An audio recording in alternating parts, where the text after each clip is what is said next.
It took a firm line. Tricky was very ill, and this was the only way to save him.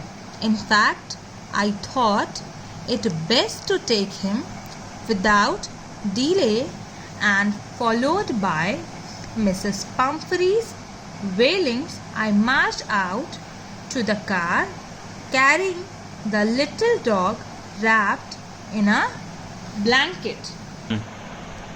But I performed my work strictly. Who performed his work strictly? Dr. Harriet performed his work strictly. Tricky was very serious. It's the only way to make him well. I thought it without wasting time. I wrapped Tricky in a blanket and marched towards the car. While Mrs. Pumphrey was wailing, I haven't wasted my time. I just wrapped Tricky in a blanket and marched towards the car. The entire staff was roused and maids rushed in and out, bringing his day bed, his night bed, favorite cushions, toys and rubber rings, breakfast bowl, lunch bowl, supper bowl. Realizing that my car would never hold all the stuff, I started to drive away. As I moved off, Mrs. Pumphrey, with a despairing cry, threw an armful of the little coats through the window. I looked in the mirror before I turned the corner of the drive. Everybody was in tears. The entire staff became active, and maids rushed in and out for bringing his day bed. Whose day bed? Tricky's day bed, his night bed, his favorite cushions, toys and rubber rings, breakfast bowl, lunch bowl, supper bowl. They realized that Mr. Harriet wouldn't have such kind of stuff in his car, or in everyone is providing all these things to Mr. Harriet because they think that Mr. Harriet won't have such kind of things for Tricky. I started my car. Who started his car? Dr. Harriet started his car. As he moved, Mrs. Pumphrey is crying disappointingly. She threw armful of little coats from his window. Everyone is crying. Before turning the corner of the drive, he looked all this in the mirror. On the seat by my side, I patted the road. I glanced down at the pathetic little animal gasping. On the seat by my side, I patted the head, and Tricky made a brave effort to wag his tail. Poor old lad.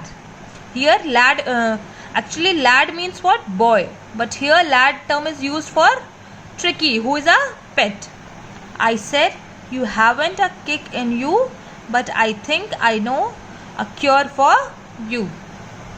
As I came on the road, I looked down at the pitiable pet who is sitting next to me. Who is saying all this? Mr. Harriet is saying all this. I patted his head. Whose head? Tricky's head. I patted his head, and Tricky was trying to move his tail from one side to another. Poor dog, Tricky. I said, there is no activeness left in your body, Tricky, but I know how to make you cure, or how to make treatment of your. At the surgery, the household dogs surged round me.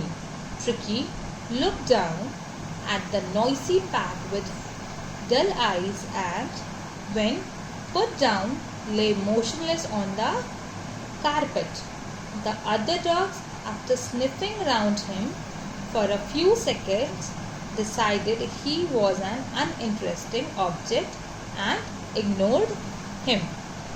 During surgery, or you could say on the time of surgery, the household dogs rushed on me. Rushed on whom?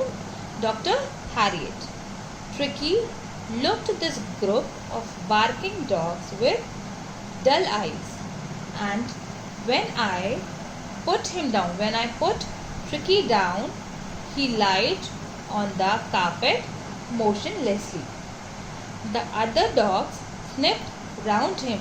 The other dogs sniffed round Tricky for some time and then decided Tricky was an uninteresting object for them. They are not interested on Tricky, so they just ignored him. I made up a bed for him in a warm loose box next to the one where the other dogs slept. For 2 days I kept an eye on him, giving him no food but plenty of water. At the end of the second day, he started to show some interest in his surroundings, and on the third, he began to whimper when he heard the dogs in the yard. Made a bed for Tricky in a warm loose box next to the one where the other dogs slept. For 2 days, he observed him. For 2 days, Mr. Harriet observed Tricky. He don't provide him food. Mr. Harriet don't provide food to Tricky, but he provided plenty of water to Tricky. At the end of second day, Tricky started showing some interest on his surroundings, and on the third day, Tricky started crying on a low whine when he used to hear the dogs in a yard. I opened the door. Tricky trotted out and was immediately engulfed by Joe and Greyhound and his friends. After rolling him over and thoroughly inspecting the dogs moved off down the garden, Tricky followed them, rolling slightly with his surplus fat. When Mr. Harriet opened the door, Tricky walked out and immediately Tricky was encircled by Joe and his friends. After rolling Tricky, they inspect him. After rolling Tricky, who inspect him? The rest dog inspect him and then moved to the garden. Tricky also followed them, but because of his overweight, he walked little slow rather than them. Later that day, I was present at feeding time. I watched while Tristan slopped the food into the bowls. There was the usual headlong rush, followed by the sounds of high-speed eating. Every dog knew that if he fell behind the others, he was liable to have some competition for the last part of his meal. Later that day, Mr. Harriet was present at feeding time. I saw while Tristan slept or put the food into the bowls. Who saw that? Mr. Harriet saw that. There was usual rush followed by the sounds of high-speed eating. Every dog is aware of it that if he fell behind the others was behind the others, he was responsible to have some competition for the last part of his meal.